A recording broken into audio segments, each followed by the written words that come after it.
আজকে গুচ্ছ পরীক্ষার পদার্থবিজ্ঞান প্রশ্নের সমাধান এখন আমরা দেখাবো আপনাদের। এখন এখানে দেখি যে এখানে প্রশ্নটা বলছে কি যে তাপ উৎস ও তাপগ্রাহকের তাপমাত্রা যথাক্রমে কত দেওয়া আছে 327 ডিগ্রি এবং 127 ডিগ্রি এবং ইঞ্জিনটির উচ্চ তাপ মানে Q1 দেওয়া আছে, Q1 T1 T2 দেওয়া আছে, Q2টা বের করতে হবে, রাইট, তাপগ্রাহকের বর্জন। সো আমরা জানি কি Q/Q, দেখেন কীভাবে করি আমি, T/T, রাইট। তো এখানে Q2 দেন, এখানে 2 দেন, এখানে 1 দেন, এখানে 1 দেন, রাইট। এখন Q2 তো বের করতে হবে। Q1 কত দেওয়া আছে 4500, T2 কত, T1 এর মান হলো বেশি, T2 এর মান হলো কম, তাহলে 327 যোগ কত 273, আর এখানে হলো 127 যোগ কেলভিনে যেহেতু প্রকাশ করতে হবে সেই জন্য 273।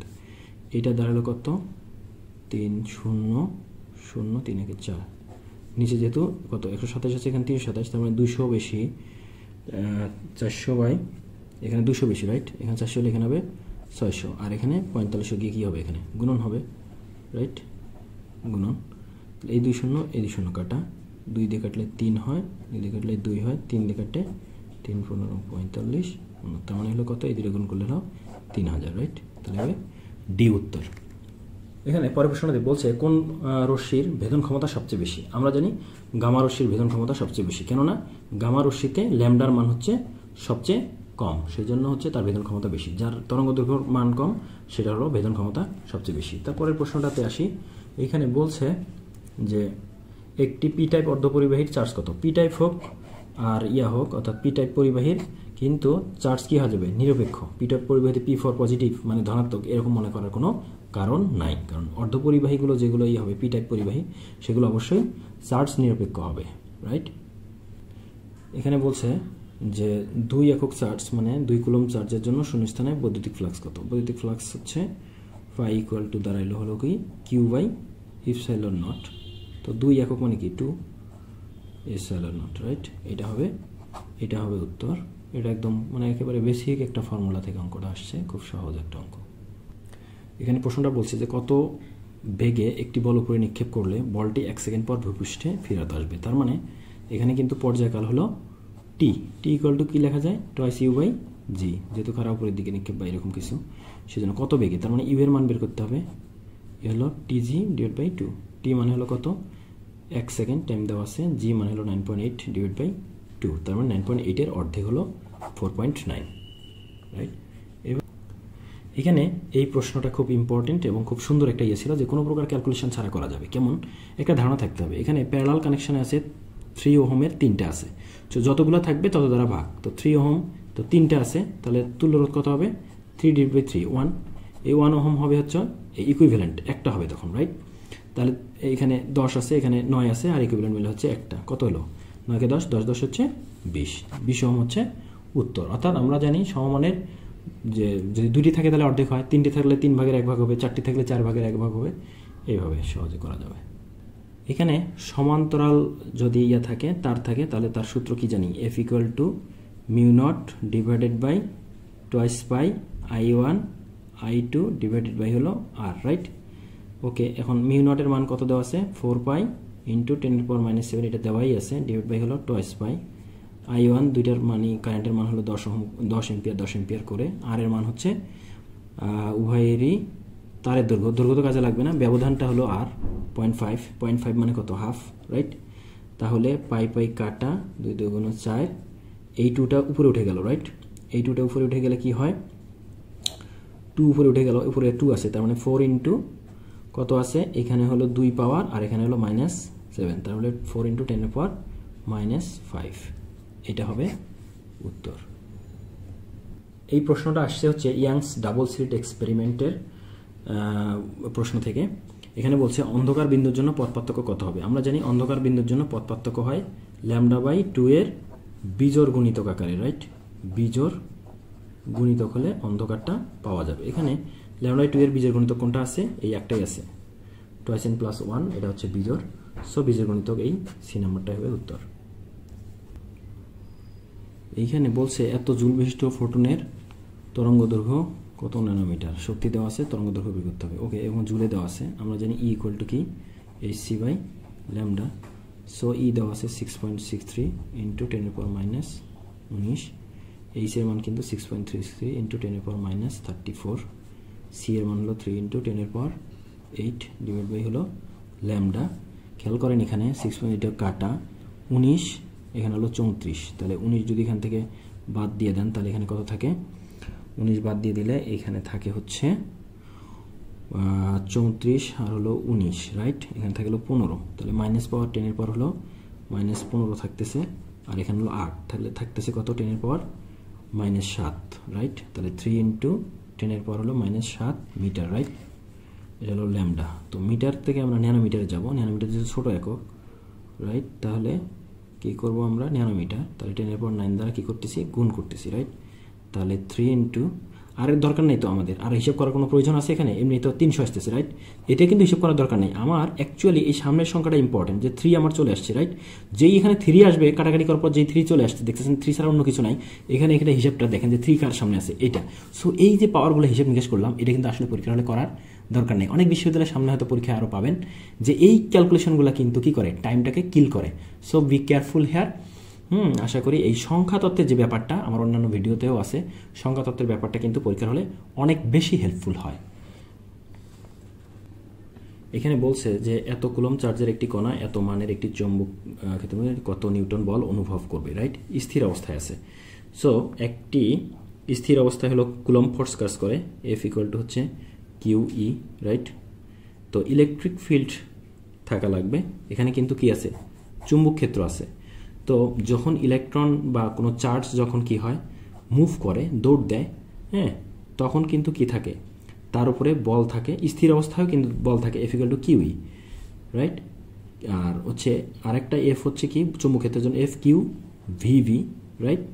এখন এটা হলো ম্যাগনেটিক ফিল্ডের জন্য বল, আর এটা হচ্ছে ইলেকট্রিক চার্জের স্থির অবস্থার জন্য বল। সো এটা কিন্তু ইলেকট্রিক ফিল্ড লাগবে। এখানে বলছে যে চৌম্বক ক্ষেত্রের মান লাগতেছে, তো চৌম্বক ইলেকট্রিক ফিল্ডের মান তো দেওয়া নেই। সো এই জিনিসটা এখন আমরা কনসিডার করতে পারতেছি না। সো এখানে কি আছে, ম্যাগনেটিক ফিল্ড। তো ম্যাগনেটিক ফিল্ডের মান দেওয়া আছে, কিন্তু এখানে ভি আছে, ভি মানে ভেলোসিটি, স্থির অবস্থা। সো ভেলোসিটি হচ্ছে 0, তাহলে এফ এর মান কি হয়ে যাবে, 0 হয়ে যাবে। তাহলে এটা হবে উত্তর। এই প্রশ্নটাতে আসে, এটা বলছে যে একটি হাইড্রোজেন পরমাণু উত্তেজিত অবস্থা থেকে ভূমিতে আসলে কি হয়। তো উত্তেজিত অবস্থা থেকে ভূমিতে আসলে সে কি করে, এনার্জি রিলিজ করে। সেই এনার্জিটা কি হয়ে যায়, লাইট এনার্জি হয়ে যায়, রাইট। লাইট এনার্জি হতে পারে, হিট এনার্জি হতে পারে। সো কি করে, তাহলে ফোটন কি করবে, নিঃসরণ করবে, সেখান থেকে ফোটন বের হয়ে যাবে এবং এনার্জি সে রিলিজ করবে কি আকারে, লাইটে। ফোটন যে লাইটের ব্যাপারটা আসতেছে, লাইট মানেই তো কি সেখানে ফোটন, রাইট। এটা হচ্ছে ফোটনের ব্যাপার সেবার আসতেছে, যে উত্তেজিত অবস্থা থেকে ইয়েতে আসলে ফোটন নিঃসরণ হয়।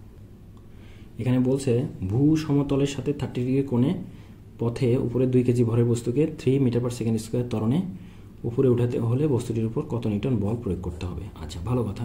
এখানে একটা বল কিন্তু কি আছে, ওজন বল। ওজন বলটা আবার এই যে জিটা 30 ডিগ্রি কোণে আছে, হ্যাঁ, এটা হলো 30 ডিগ্রি।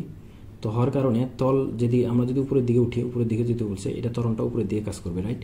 আর যে ওজন বলের যে অংশটা আছে সেটা নিচের দিকে কাজ করবে। তার মানে অ্যাপ্লাইড ফোর্সটা 2 ভাগে ব্যয় হবে, রাইট। একটা হবে হচ্ছে কি উপরের দিকে উঠে যাচ্ছে, আর একটা হলো এটা। তার মানে দুটাই আমাকে সাপ্লাই দিতে হবে। সেই ক্ষেত্রে কি হইতেছে, mg sin 30 যোগ আরেকটা কি আমাকে ইয়ে তৈরি করতে হবে, অর্থাৎ এক্সিলারেশন তৈরি করতে হবে, সেটা হলো ma, ঠিক আছে। তাহলে m এর মান কত হলো, m এর মান হলো 2 কেজি, g 9.8 মানে কত আসলে 10, এটা ক্যালকুলেশন অবশ্যই করতে হবে। sin এটা হলো হাফ প্লাস 2 ইন্টু a হলো 3, তাহলে এটা 2 দিয়ে কাটা গেল 10, ও জি বসানো হয়েছে, sin 30 মান হাফ, এখানে হলো এটা হলো 10, এটা হলো 6, তো 9.8 16, রাইট। তো এই 16 কাছাকাছি যে মানটা আছে সেটা হবে উত্তর। এখানে 16 হচ্ছে 15.8, রাইট। 9.8 বসালে এক্স্যাক্টলি চলে আসে। সো এটা 15.8, এটাই হবে উত্তর। আচ্ছা, এটা হলো প্রথম যে চ্যাপ্টারটা ছিল সেটার সহজ একটা অঙ্ক দিয়েছে। এখানে পৃষ্ঠতলের ক্ষেত্রফল, ক্ষেত্রফল ডাইমেনশনটা কি আসলে, ক্ষেত্রফলের ডাইমেনশন হলো এটা হলো দৈর্ঘ্য আর প্রস্থের যে ব্যাপারটা, সেটা ডাইমেনশন হলো 2D হলো ক্ষেত্রফল। তাহলে এখানে যে ত্রুটির যে ব্যাপারটা যে কম বেশি হয় সেটা হলো প্লাস মাইনাস দিয়ে এখানে দেওয়া আছে, রাইট। তাহলে 2 ইন্টু যে প্লাস মাইনাসের পরের যে অংশটা দেওয়া আছে সেটা ডিফারেন্সটা ডিভাইডেড বাই অরিজিনাল, অর্থাৎ যেটা 2 আছে সেটা। এটাকে কত দ্বারা কী করতে হবে, 100 দ্বারা গুণ করলে পার্সেন্টেজে পাওয়া যাবে। সো শতকরা ত্রুটি কত হবে, এই দশমিকটা 2 কাটা গেল, 0.1 গুণ 100, তার মানে কত আসে 10, এই 10 হবে উত্তর। এখানে যদি আয়তন বলতো তাহলে কিন্তু আমরা কি করতাম, এই যে পয়েন্ট আছে সেটাকে কিন্তু আমরা কি করতাম, 3 দিয়ে গুণ করতাম, রাইট? এইভাবে আমরা গুণ করে বের করতে পারতাম, right? So dimension is important here. এখানে বলছে যে 5 কেজি ভরের একটি বস্তু এত বেগে একটি দেয়ালে লম্বভাবে ধাক্কা খেয়ে 0.8 মিটার পার সেকেন্ড বেগে বিপরীত দিকে ফেরত আসলে বলের ঘাত বল কত হবে, রাইট? ঘাত বলতেছে, ওকে। আমরা জানি ঘাত বল হচ্ছে কি Ft ইকুয়াল টু হলো J ইকুয়াল টু কি ভরবেগের আসলে পরিবর্তন কি mv বিয়োগ mu, রাইট? তাহলে m কত এখানে, তার মানে m কমন নিলাম, v বিয়োগ u। এখন যে ব্যাপারটা আছে যে এখানে কি হলো যে এইদিকে যখন গেছে তার বেগ হলো পজিটিভ, আর এইদিকে যখন ব্যাক করছে ধাক্কা খেয়ে তখন তার হলো নেগেটিভ। সো v কিন্তু আসবে কি এসে নেগেটিভ। তাহলে m এর মান হলো 5, এখানে নেগেটিভ এটা মানটা আমরা বসায় দিই, বেগে ধাক্কা খেয়ে 0.8 এটা মাইনাস দিয়ে দিলাম, আর 1.2 দিয়ে গেছে, তার মানে এটা কত আসলো 5 ইন্টু এটা হলো -2, তার মানে -10, অর্থাৎ 10 যেটা সেটা হবে উত্তর। এটা হলো নিউটন সেকেন্ড একক। সো এইটা অর্থাৎ যাওয়ার সময় হচ্ছে প্লাস এবং ব্যাক করলো যখন তখন তার মানটা কিন্তু আসলে কি নেগেটিভ। এখানে যদি পজিটিভ বসান তাহলে কিন্তু এটা আসলে ভুল হয়ে যাবে, ঠিক আছে? তো এখানে বলছে যে দুইটার ভর দেওয়া আছে এবং ব্যাসার্ধ হচ্ছে অভিকর্ষ ত্বরণের অনুপাত a এবং b আছে। সো আমি g/g লিখি, ab লিখি, g মানে কত gm/r², এর জন্য a লিখতেছি আমি, রাইট? r²। এখন b হলে উল্টা দিকে চলে যায়, সে মানে উল্টে যায়, gb এভাবে লিখলাম। সো g তো চলে যাবে, তাহলে রেশিও আকারে লিখি ma/mb rb/ra², রাইট? তো এখানে কি বলছে, প্রথমটার ভর m, দ্বিতীয়টার ভর হলো 2, তাহলে প্রথমটা তো 1, দ্বিতীয়টা হলো 2, রাইট? আচ্ছা, ব্যাসার্ধ হলো একটা, প্রথমটা আর দ্বিতীয়টা টয়েস আর, রাইট? তো দ্বিতীয়টা হলো 2 আর প্রথমটা হলো 1, এটা বরাবর স্কোয়ার আছে, তাহলে হাফ ইন্টু কত দাঁড়ালো 4, তার মানে 2। তার মানে রেশিও কত আসবে, যেহেতু আর GA/GB করছি তাহলে 2:1 আসবে, নিচে তো 1 আছে, তাহলে 2:1 হবে উত্তর। এগুলো রেশিও ইজ ইম্পর্টেন্ট, কত গুণ কি এগুলো রেশিও দিয়ে সহজে করা যাবে। আচ্ছা, এই প্রশ্নটা এমন একটা প্রশ্ন যে প্রশ্নটা পরীক্ষার হলে বা ভর্তি পরীক্ষা যদি না আসে মনে হয় যে ভর্তি পরীক্ষার মান সম্মান নষ্ট হয়ে যায়। ইতিমধ্যে ঢাকা বিশ্ববিদ্যালয়ে ভর্তি পরীক্ষা অনুষ্ঠিত হয়েছে, সেই পরীক্ষায় কিন্তু এই অঙ্কটা, এই যে সান্দ্রতার গুণাঙ্কের যে মাত্রাটা সেটা কিন্তু অলরেডি চলে আসছে, রাইট? সো এটা কি হবে, এটা হলো হচ্ছে ml ইনভার্স t ইনভার্স, যেটা সেটা হবে উত্তর। আচ্ছা, এই প্রশ্নটা অঙ্ক করতে গিয়ে অনেকে এটা স্ট্যান্ডার্ড ফরম্যাটটা গুলিয়ে ফেলেন। স্ট্যান্ডার্ড ফরম্যাট বলে কিচ্ছু নাই, এটাই স্ট্যান্ডার্ড ফরম্যাট দেওয়া আছে, এখানে বড় হাতের ওয়াই লিখলেন, a সাইন, এটাই হলো মোস্ট স্ট্যান্ডার্ড ফরম্যাট, এটা হলো 2π/λ ইন্টু x, রাইট? তখন এই দুটো কম্পেয়ার করেন, তাহলে ওমেগা কত দেওয়া আছে 120, তাহলে ওমেগা মানে কি 2πf, রাইট? 120 লেখেন, তাহলে f ইকুয়াল টু হলো 120/2π। আচ্ছা, তারপরে কি 2π/λ ইকুয়াল টু হলো কত 4, তো ল্যামডা ইকুয়াল টু কি এই দুটো গুণ আছে যে টান দিয়ে ওটাকে নিচে লিখে নিই, ওকে। তাহলে ভি ইকুয়াল টু কি এফ ল্যামডা, এফ এর মান আমরা বের করছি 120/2π, ল্যামডার মান বের করছি 2π/4, রাইট? আচ্ছা, তো 2π কাটা 4 দিয়ে কাটাকাটি করলে দাঁড়ায় হলো 3 4 12 30, রাইট? তাহলে এটার হবে বেগ হবে 30 মিটার পার সেকেন্ড। সো 30 হচ্ছে উত্তর। আচ্ছা, ভর্তি পরীক্ষা এমন একটি পরীক্ষা যেখানে হচ্ছে এই যে কাজ ক্ষমতা শক্তির যে অঙ্কগুলো আছে সেখানে যদি কোনো অ্যাঙ্গেল থাকে সেটা অবশ্যই করতে হবে, না হলে এটা আসলে ভর্তি পরীক্ষার কোনো প্রিপারেশনই হলো না, ঠিক আছে? তো এখানে বলছে 30 ডিগ্রি কোণে হেলানো 10 মিটার একটা মই, ঠিক আছে, ওকে। তো বলছে কত ক্ষমতা প্রয়োগ করে, ক্ষমতা ইকুয়াল টু হলো কি W/T, রাইট? এটা বেসিক তো আছে, তাহলে mgh/t অভিকর্ষ ত্বরণের ফলে যেটা হচ্ছে। আচ্ছা, আমরা এইচটা হলো কি খাড়া উচ্চতা, এখানে আছে কত 10, তাহলে এটা যেহেতু এখানে অ্যাঙ্গেল তাহলে এই বরাবর এটা হবে 10 sin 30, তার মানে হলো 5 মিটার, রাইট? তাহলে এটা হলো এইচ এর মান হলো 5 মিটার, ওকে। ভর কত, লোকটার ভর হলো 68, তিনি আবার 12 কেজি জিনিস নিয়ে যাচ্ছেন, জি হলো 9.8 বসাতে পারি, 10 বসাতে পারি, নো প্রবলেম।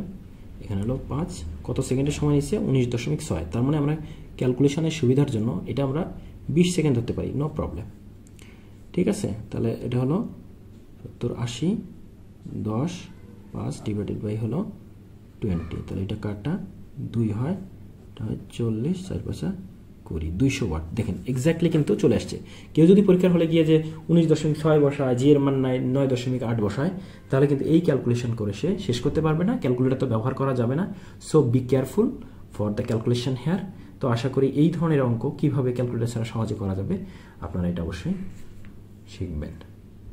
আচ্ছা, এই প্রশ্নটা হলো স্প্রিংয়ের বিভব শক্তি সংক্রান্ত। তো স্প্রিংয়ের বিভব শক্তি হাফ কে এক্স স্কোয়ার, রাইট?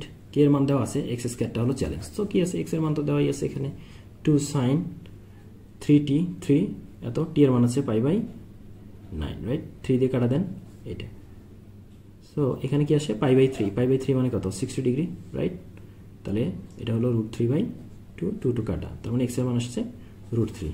হাফ কে, কে মানে হলো 30 আর এটা হলো √3, স্কোয়ার করে দেন, রুট স্কোয়ার কাটা, হাফ ইন্টু 30 ইন্টু 3, এটা হলো 15, 3 15 45 জুল। এইটা হলো উত্তর। আচ্ছা, এই প্রশ্নটা বলছে যে 10 লিটার আয়তনের বদ্ধ পাত্রে 300 কেলভিন তাপমাত্রায় 16 গ্রাম অক্সিজেন যে চাপ প্রদর্শন করে একই পাত্রে, তার মানে কি আয়তন সমান এবং একই তাপমাত্রায় কত গ্রাম। তো আয়তন সমান, তাপমাত্রা সমান, তো দুইটাই যেহেতু সমান আছে, সো এটা আসলে কি করবে, সমান রেশিও অনুসারে এগুলো ধরবে আর কি, রাইট? তাহলে অক্সিজেনের ধরছে কত, 16 গ্রাম, রাইট? আর তাহলে নাইট্রোজেনের কত ধরবে, নাইট্রোজেনের, অক্সিজেনের আসলে কত, এটা আণবিক ভর হচ্ছে 32, তার অর্ধেক ধরছে। নাইট্রোজেনের এমনি কত, 28, তাহলে তার অর্ধেক ধরবে হচ্ছে 14 গ্রাম, রাইট? এখানে একটু প্রশ্নটা পড়লে বোঝা যায়, এই ধরনের প্রশ্ন কিন্তু পরীক্ষার হলে আনসার করতে গেলে আপনারা হয়তো অনেক সময় এলোমেলো হয়ে যেতে পারে, অঙ্ক করার চিন্তাভাবনা করতে পারেন, কিন্তু এটা আসলে সময় ক্ষেপণ হবে। সেই জন্য যদি আপনি এই অঙ্কটা পরে বুঝতে পারেন যে আসলে কি বলতেছে, তাপমাত্রা সমান হয়ে যাবে, একই চাপ, যে চাপ প্রদর্শন করবে সেই চাপই হবে, একই পাত্র হবে, আয়তন সমান হবে, তাপমাত্রাও সমান হবে, সো এটা সমান রেশিও অনুসারে করবে। সো এখানে যেহেতু 32-এর অর্ধেক হচ্ছে 16 হয়েছে, তাহলে এখানে নাইট্রোজেনের যেহেতু 28, 28-এর অর্ধেক 14 হবে, এটা নিশ্চিত।